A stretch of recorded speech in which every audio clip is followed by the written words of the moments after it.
imong panalingkuhan. Ang kapitabang ko kayo. Nituwaw ako kayo sa pagtunod. Ilaw-daon ako. Akal wala mo ako iwasan. Ngayong kadaog o kasamot man ang kukita mo ka na. Kanunay nakita ko ang nagyaya. Ang kagugot o panagpinti. Unya itubag ka na ko ang Ginoo sa pagtunod. Isulat ang tanan-ayon sa tataw kaayo. Diha sa mga kapal, aron makalitay ang mga kristyano ninyo. Kay may panahon na itagay. Alang sa katumanan sa tanan-ayon, umansabog sa litin. Bisag kuyon,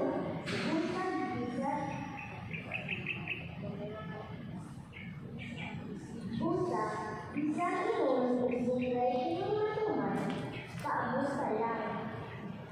Ug maote ang mensahe.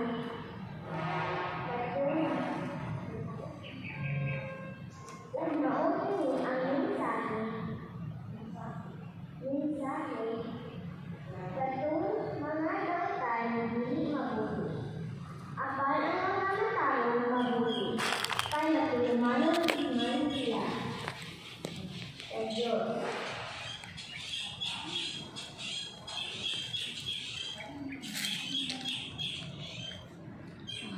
Apal ang mga matawag mabuti. Yes, Kay nakilumanon man sila. beautiful avatar. Sa Diyos.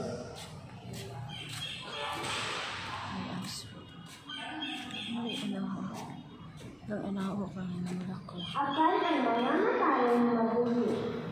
Kay nakilumanon man sila sa Diyos.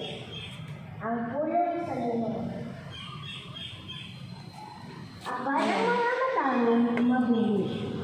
Kay nakilumanon man sila sa Diyos.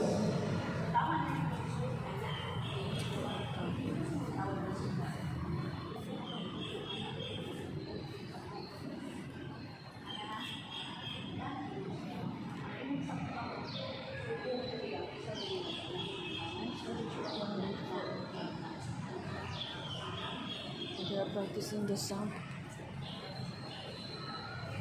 Tinudlo gikan sa basahon ni Propeta Habakuk.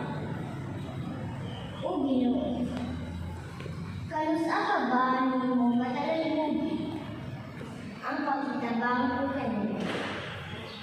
Pintuwaw ako kanimo sa pag-ingon. Gidaog-daog ako.